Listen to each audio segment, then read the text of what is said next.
I am firmly of the belief that remakes, reboots, and what have you are a pox upon the contemporary cinematic landscape. I would make the case that the funding allocated to these bloviated behemoths would be better spent on up-and-coming filmmakers with fresh ideas and perspectives. Movie studios do not seem to share this sentiment, however, as evidenced by the fact that I am talking about Happy Gilmore 2. But before I get into the discourse on this newly released sequel, it would be prudent to at least give a cursory overview of Happy Gilmore 1, or, as it was known until very recently, Happy Gilmore. This movie follows the story of Happy Gilmore, a wannabe hockey player who is very good at hitting things. One of the things that Mr. Gilmore is proficient at whacking is golf balls, and therein lies the crux of the plot. Mr. Gilmore is a golf Mary Sue. Ball whacking makes for a less than compelling narrative, however. So there's a very superficial story attached to this early Adam Sandler movie. Happy's grandmother's house is repossessed by the bank, so he uses his Mary Sue level of golf affinity to earn the funds required to buy back the house. His efforts are stymied by one Shooter McGavin, a stereotypical yuppie golf tool. These efforts are not stymied for long, as Happy eventually wins out over Mr. McGavin, and everyone lives happy ever after. Oh, there's also a very superficial romantic subplot with Claire Dunphy. This movie is exactly fine. The plot is incredibly lackluster, but the plot is more or less a vehicle by which to deliver jokes. So how are the jokes? Well, they're slightly better than fine. Adam Sandler is as manic as ever as he gets into no shortage of cartoonishly violent altercations and interacts with an equally cartoonish cadre of characters. Honestly, this movie is often heralded as one of the funniest movies of all time, and in my opinion, it's just exceptionally mediocre, even amidst the rest of Mr. Sandler's body of work. If you love this movie, if you think this movie is the epitome of comedy, watch Tommy Boy and come back to me. Because Tommy Boy is a better movie along literally every metric. I will fight you if you disagree, as long as you are much smaller and weaker than me. But I didn't make this movie to talk about Happy Gilmore. I made this movie to talk about Happy Gilmore 2. To be very brief, the reboot is better.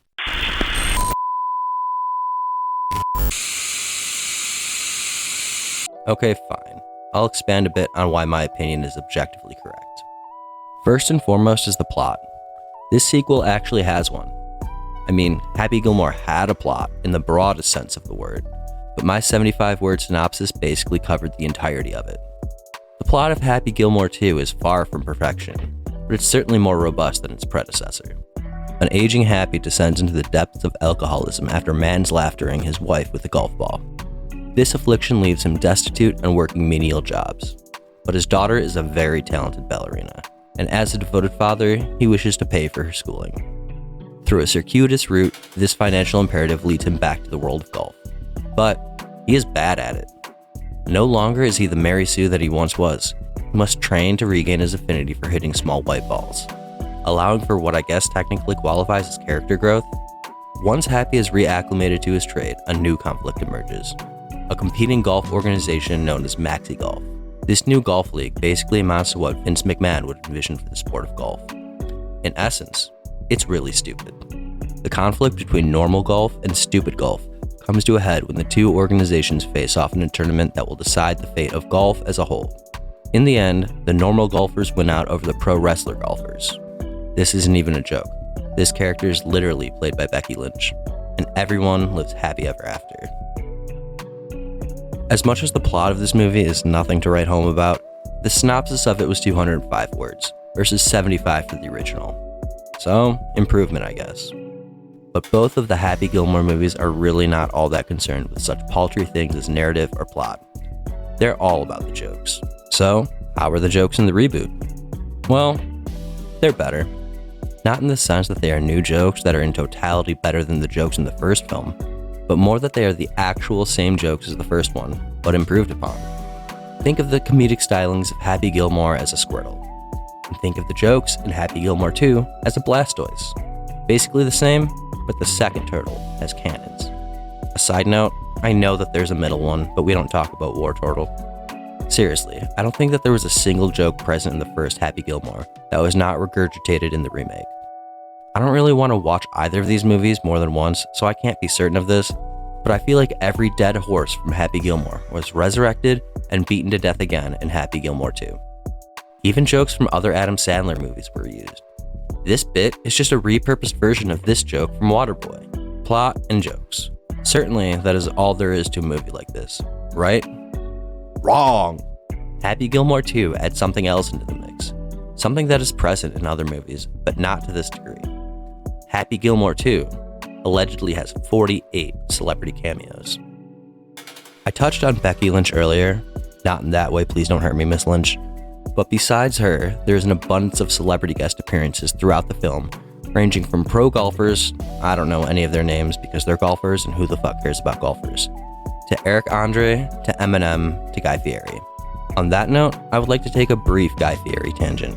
This man has made millions upon millions of dollars by perpetuating an image of the pinnacle of douchebaggery, from the spiky bleached hair, to the cheap-looking plastic sunglasses, to the pudgy dad bod. This man, or men similar to him, would be a nightmare to interact with in the wild. But Mr. Fieri has built an empire on this image, to such a degree that the very utterance of his name is a joke in and of itself. Some might scoff at such a vile display, but I, for one, admire the level of dedication he has to his craft. Now, back to Happy Gilmore 2. This overabundance of celebrity guest appearances creates a secret side quest for any individual watching this film. If you are unentertained by the narrative or jokes, which is bound to happen at some point, you can always just play Where's Waldo with the various personalities populating the screen before you. That being said, I do typically appreciate wholesome on-screen interactions between real-life parents and their offspring, so I will draw your attention to this. This woman is Adam Sandler's real-life daughter, and the interaction between the two is just adorable.